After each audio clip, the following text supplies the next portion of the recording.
Hi, today we are going to discuss some of the concepts related to power system analysis.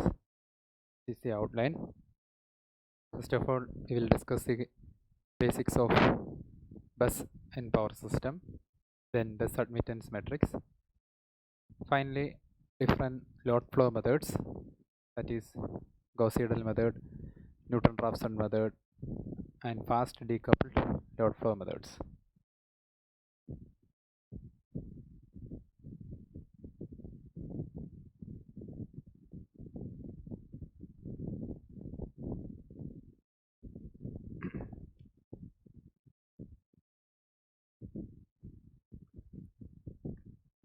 So,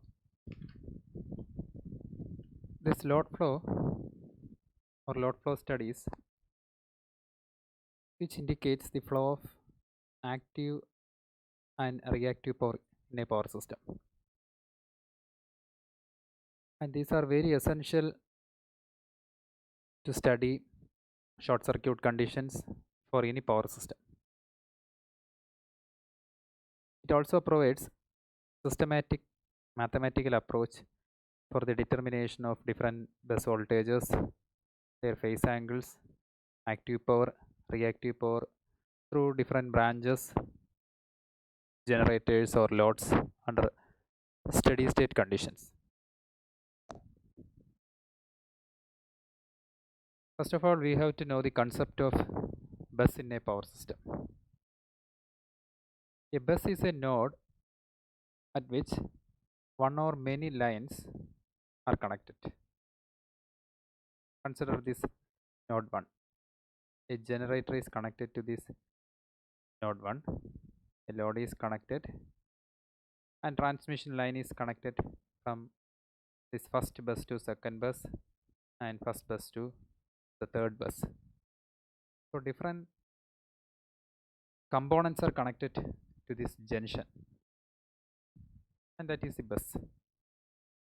Mainly, each bus or each node are associated with four quantities, are related with four quantities.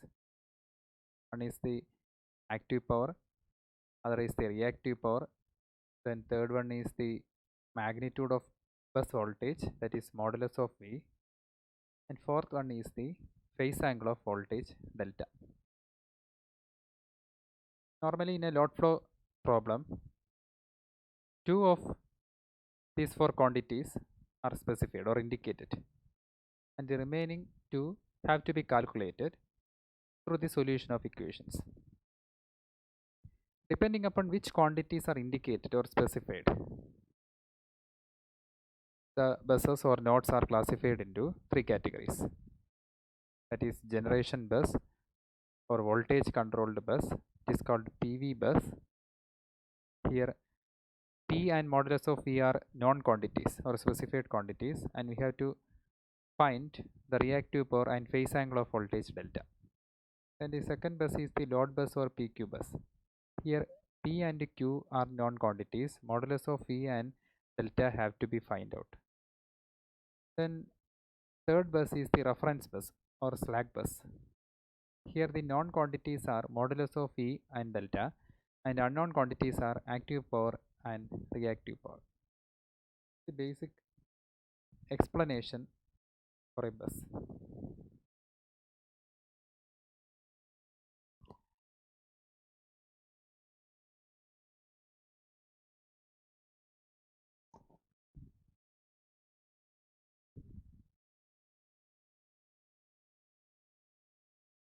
Next topic is the bus admittance matrix.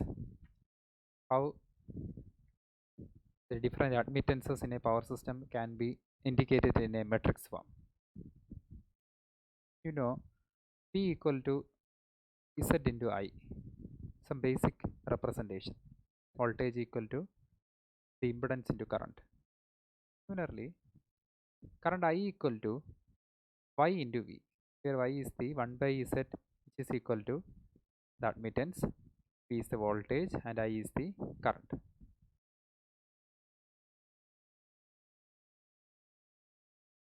We can indicate this representation in matrix form, that is matrix I bus equal to matrix Y bus into matrix V, where I denotes I1, I2, I3, etc. up to In. Assume there are n nodes, small n nodes, and a matrix which indicates the admittance part. Finally, bus voltages V1, V2, V3, etc. up to Vn. Here only 4 nodes are considered. So the elements are from I1 to I4, from 1 to 4. Suppose this is a 4 bus system, then the admittances are indicated like this. Here, this Y matrix indicates the Y bus admittance matrix. There are two types of terms in the Y bus. One is the diagonal terms Y11, Y22, Y33, Y44, and it denotes the self admittance of the bus. Other is the mutual admittance, that is Y12, Y13, Y14, Y21, Y23, Y24, and similarly Y31, Y33, Y32, Y34, Y41, Y42, Y43. Consider for a 4 bus matrix. Such terms are called mutual admittance.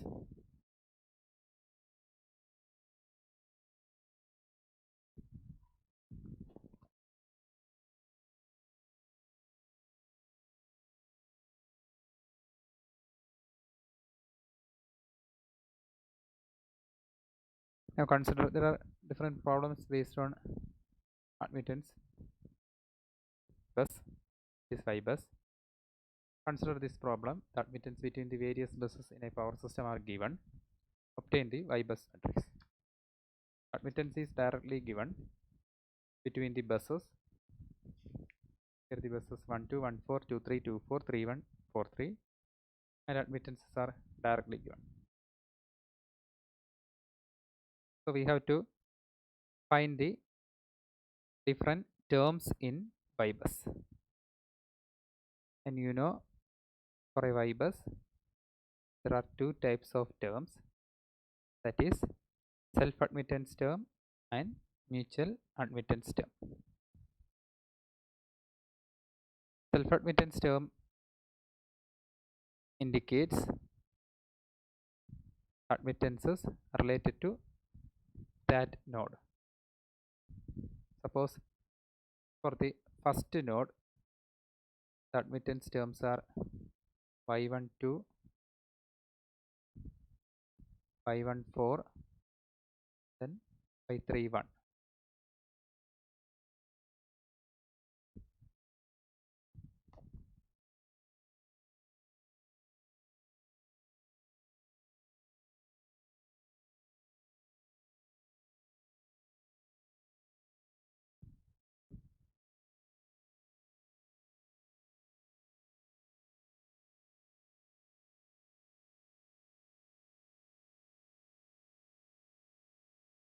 And mutual admittance term indicates, here self admittance terms are denoted as capital Y11, capital Y22, capital Y33, and capital Y44. Mutual admittance terms includes capital Y12, similarly all other terms, and if we substitute these values, we get the final Y bus. Mutual admittance terms Y12 equal to Y21 equal to minus Y12, negative of the admittance which is directly connected between the buses, those two buses. For Y41 or capital Y14, negative of the admittance values which is connected between those two buses, that is minus small y14 is given as 0.20, so negative value, that is rule. Similarly, we can find out the all other terms related to self admittance and mutual admittance, and we put these terms in the matrix form, we get the final Y bus.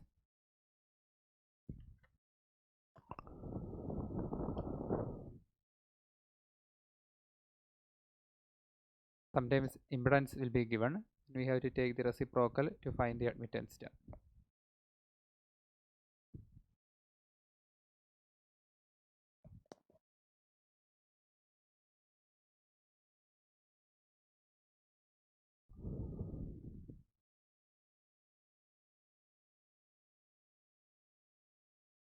In this question, line impedance and charging admittance is given between the buses. Line impedance, so we have to take the reciprocal to find the admittance. The charging admittance is given. So first of all, we have to convert these impedance values into admittance values. Then shunt admittance or charging admittance have to be considered. Shunt admittance is denoted by small y10, small y20, small y30, and small y40, depending on which bus is connected.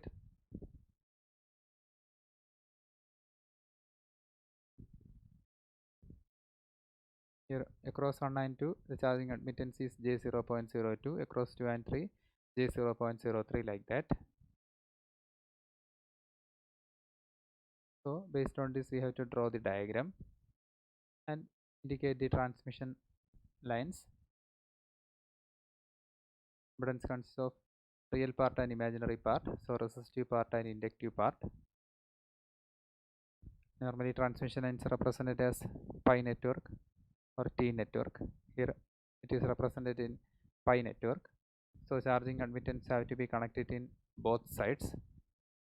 And similarly, when we draw the diagram, we consider the first node, what are the different admittance terms.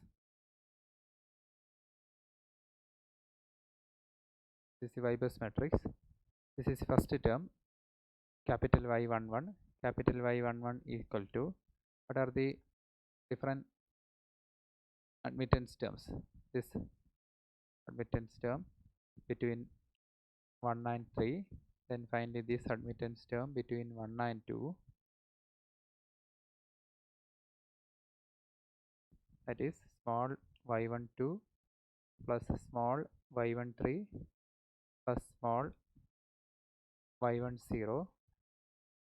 Y10 is the shunt admittance. This is equal to J0.01 plus J0.02. J0.02 term. This is the J0.01 term. And similarly, for all other terms, we have to calculate. And when we put this the matrix form, we get the Y bus. For the second bus, shunt admittance small y20 is this capacitance term and this capacitance term.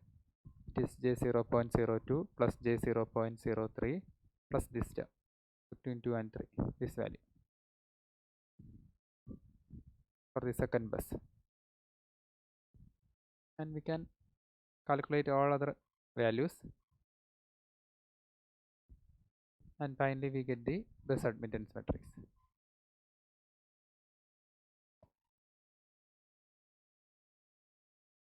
Now, how load flow equations can be formulated? The complex for SI is given by PI plus JQI, which is equal to VI II conjugate, where VI is the voltage at the ith bus, II conjugate is the complex conjugate of the source current, and II is the source current II injected into the bus. Normally in the load flow problem, it is very convenient to handle the equations of IA rather than the conjugate. So in order to remove the conjugate, that is IA conjugate, we will take the term SI conjugate. So SI conjugate equal to PI minus JQI, that is this whole conjugate, A conjugate into II. Current II equal to sigma K equal to 1 YIK Vk. This is an expression which will be derived. For the time being, just consider IA equal to sigma K equal to 1 to n YIK Vk, derived from the Y bus matrix.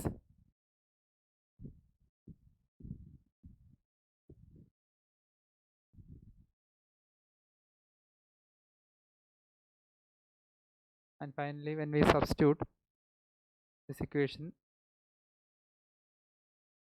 IIK Vk,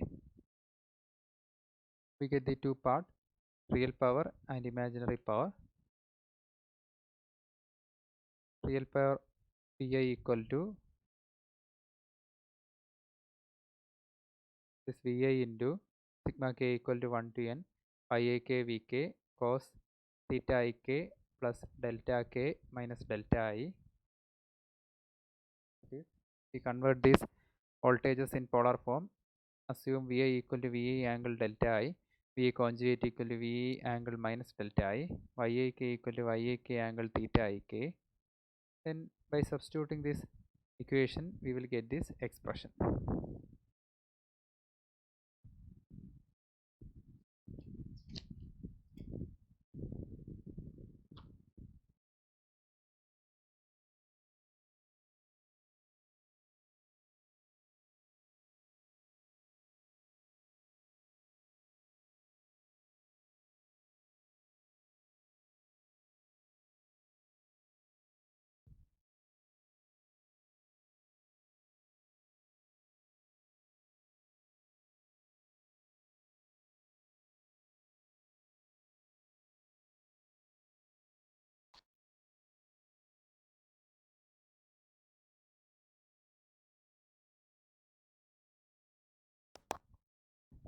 This is another notation or representation, that is solution of load flow equation using Y bus matrix.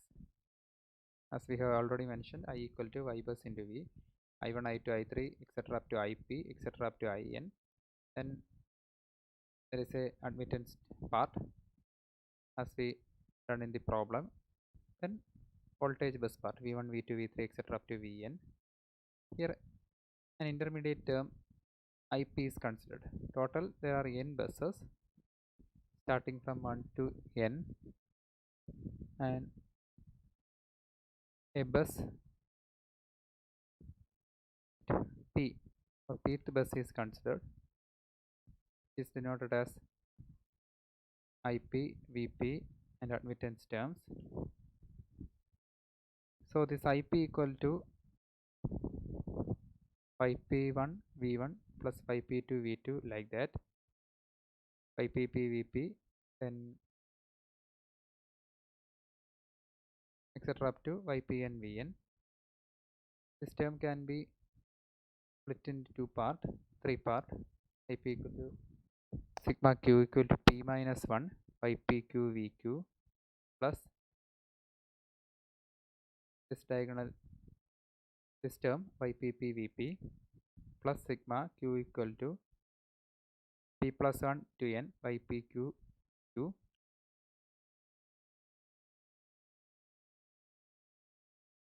General we can written as sigma q equal to 1 to n Ypq Vq.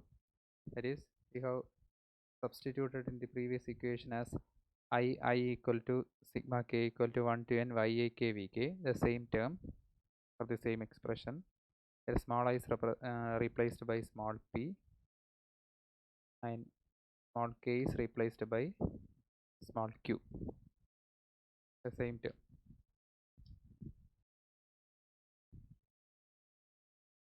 So SP or complex power pth bus equal to Pp plus j Qp. SP equal to VI conjugate, that is Vp Ip conjugate.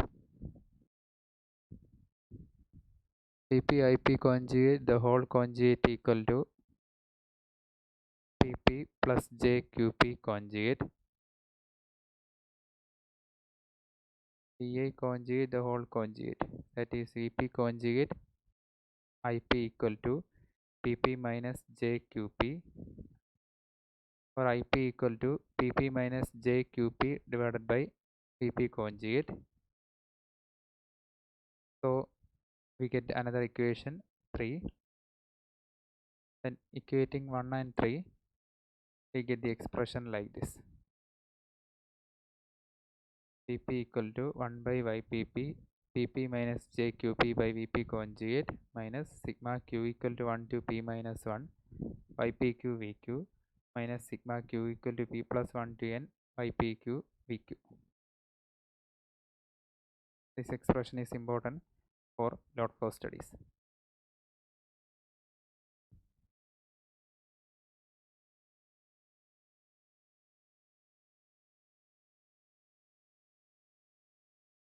So for the first load flow study, that is Gauss-Seidel method. This equation is very important. We have to know we have to discuss three load flow methods: Gauss-Seidel method, Newton-Raphson method, and fast decoupled load flow method. For the first load flow studies, that is Gauss-Seidel method, this equation is important. That is Vp equal to this time 1 by Ypp into Pp minus jQp by Vp conjugate minus sigma q equal to 1 to p minus 1 Ypq Vq minus sigma q equal to p plus 1 to n Ypq Vq.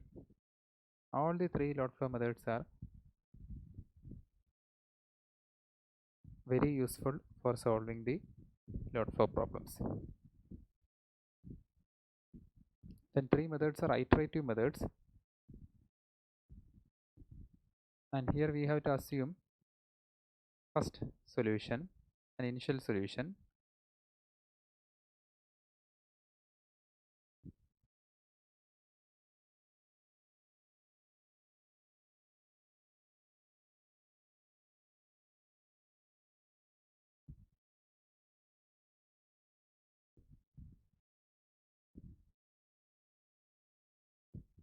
Gauss-Seidel method for power flow studies. Here we have to take the or consider the two buses for PQ bus or load bus and for PV bus or generator bus. For PQ bus, we have to write the same expression that we have derived, Vp equal to 1 by Ypp to Pp minus jPq, the same expression that we have already derived. Then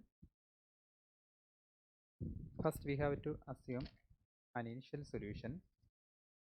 Then these initial values of solutions are substituted and we have determined the actual solution or a revised value of bus voltages. Then it is replaced for the initial value, and finally we will compute all the solutions. This process of computing all the bus voltages is called one iteration. The iterative process is then repeated till the bus voltages converges with the prescribed accuracy.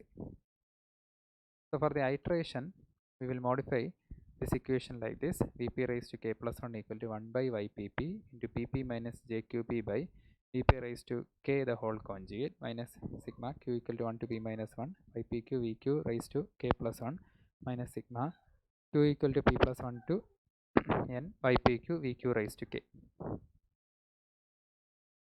This is for PQ bus.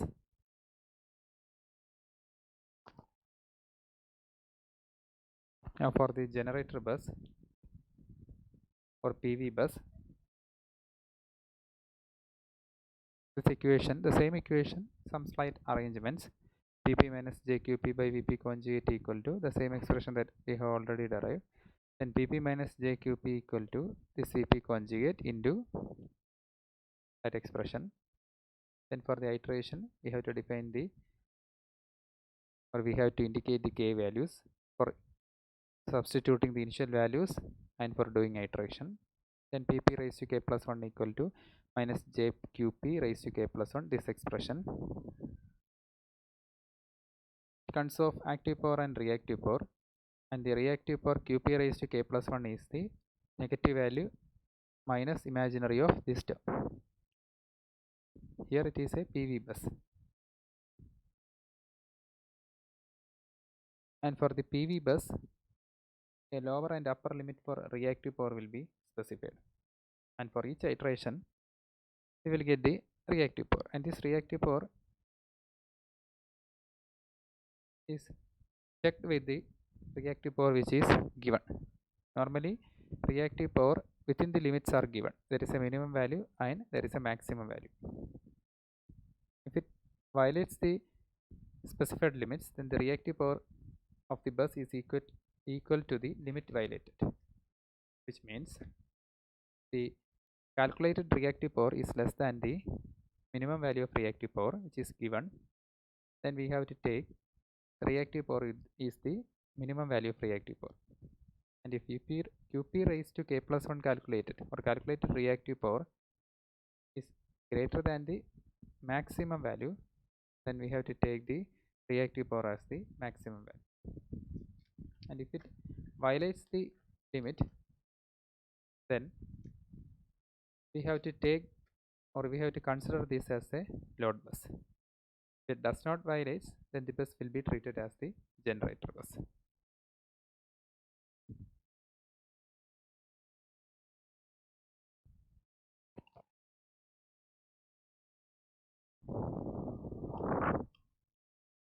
Now consider the Newton-Raphson method. Here also the same expression, Vp minus jqp equal to Vp conjugate sigma q equal to 1 Ypq Vq. Some slight difference. We have to consider the value of Vp, let Vp equal to Ep plus jfp, Vq equal to Eq plus jfq, and Ypq equal to Gpq minus jbpq. Here Ep and Fp are the real and imaginary parts of Vp. Eq, Fq are the real and imaginary parts of Vq. Gpq and Bpq are the conductance and subsistence of the admittance matrix. And when we substitute this equation in Pp minus jpq, we will get the expression like this, or we will get the expression for Pp and Qp, that is for the active power and reactive power. And this equation is used for the iterative methods in Newton-Raphson method. Or these are the dot flow equations of Newton-Raphson method. In addition to this, we will get another equation, Vp equal to Ep square plus Fp square. Here P, Q, V, and we have to find the delta. Then only all the parameters of the bus will be completed.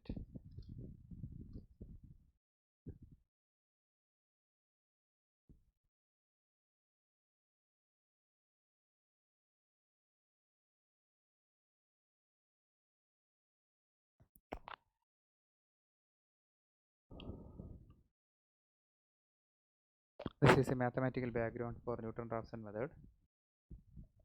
Let x1, x2, x3, etc. up to xn be a set of unknown variables, and y1, y2, y3 be a set specified quantities. Now y1 equal to f1 of x1, x2, x3, etc. up to xn, y2 equal to f2 of x1, x2, x3, etc. up to xn. Similarly, yn equal to fn of x1, x2, etc. up to xn. First of all, we have to assume an initial solution x1 0, x2 0, etc. up to xn 0. The prefix 0 denotes the 0th iteration.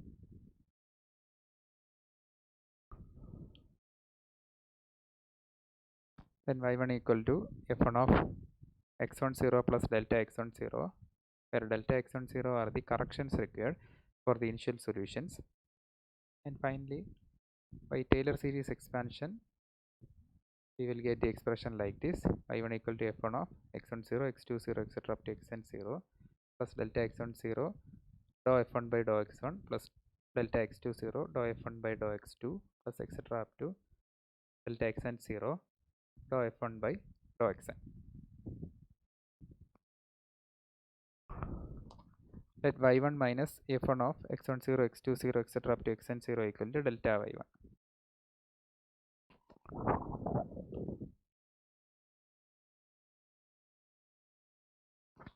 And when we rearrange this equation in the matrix form, we will get like this, matrix delta y1, delta y2, etc. up to delta yn equal to matrix dou f1 by dou x1, dou f1 by dou x2 like this, and delta x1 0, delta x2 0, delta xn 0 is indicated as like this, b equal to j into c, where j is the first derivative matrix called Jacobian matrix, b is the residual column vector, and c is the increment solution vector. A modified solution is x1 1 equal to x1 0 plus delta x1 0.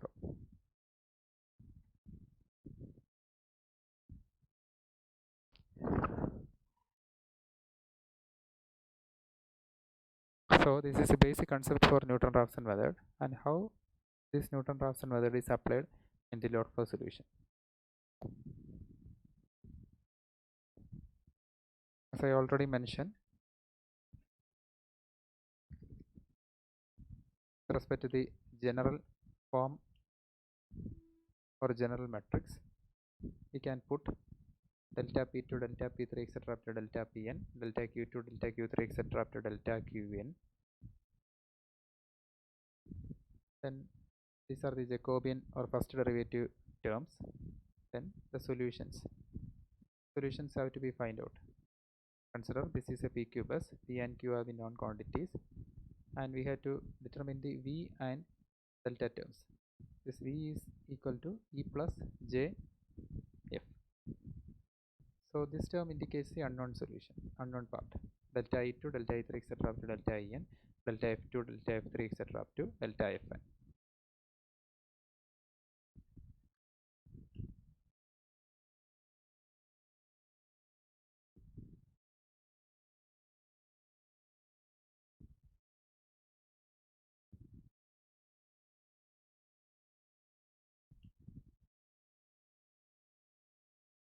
Here also the basic load flow equations have to be substituted, which is derived in the Newton-Raphson method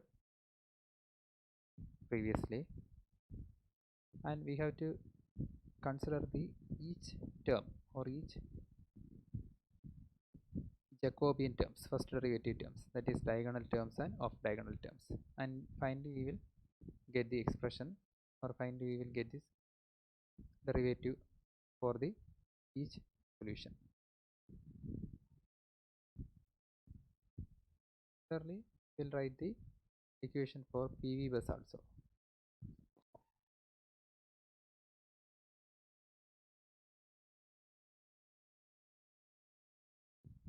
Here we have considered the system which has both load and generator bus.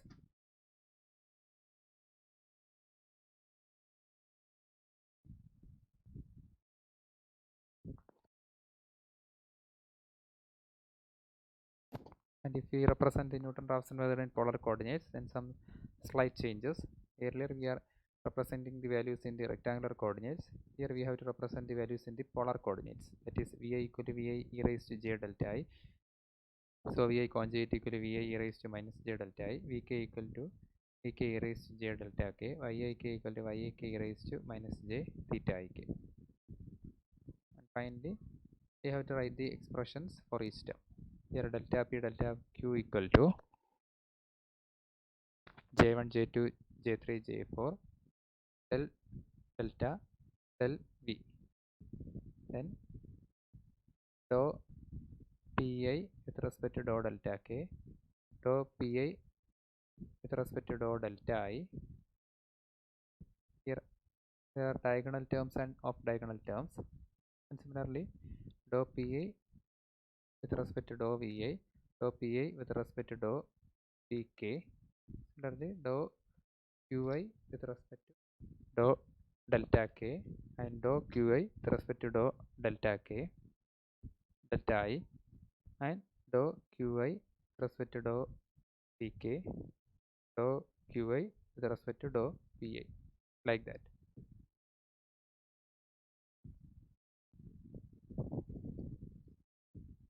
The general flowchart representation. And finally, we are going to the last method, that is fast decoupled load flow method. For some of the explanation, here we are considering the concept such that the active power depends on the angle delta and not on the bus voltage V. Also, the reactive power Q depends on the bus voltage and not on the angle delta. There is a small change in active power reflects change in the angle delta and not related with the bus voltage. Similarly, a small change in active power represents the change in the bus voltage. It is not related with delta.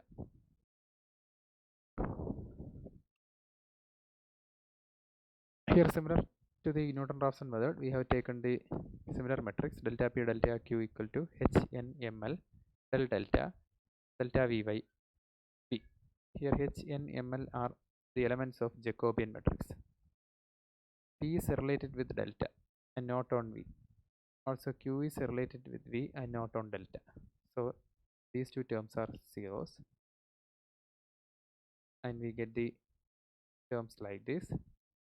This term is directly taken from the terms related to Newton-Raphson method that we have derived.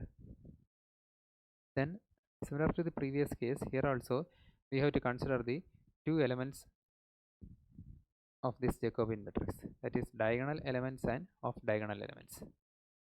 These diagonal elements of H, sorry, off diagonal elements of H and off diagonal elements of L.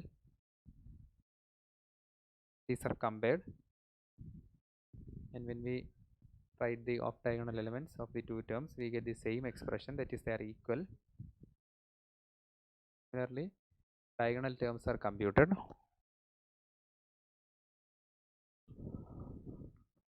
and after computing, we are assuming cos delta I minus delta k equal to 1, sin delta I minus delta k equal to 1, gik sin delta I minus delta k less than or equal to bik.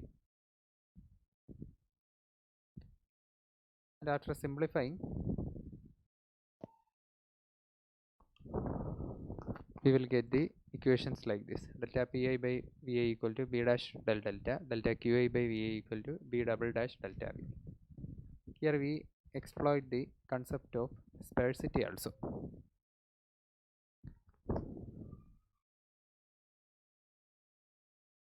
Sparsity means we are assuming that in a power system a large number of buses are connected or interconnected, and some of the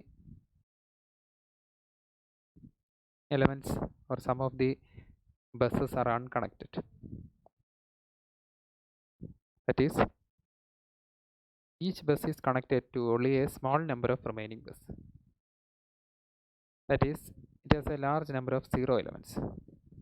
That concept is called sparsity. Hence, this feature minimizes the computer memory requirements because non-zero terms are need to be stored and results for the faster computation. This is the advantages of fast decoupled load flow methods. So, the main text I have referred is JB Gupta, a course in electric power or switchgear and protection. Both are same. And some of the information from websites. Thank you.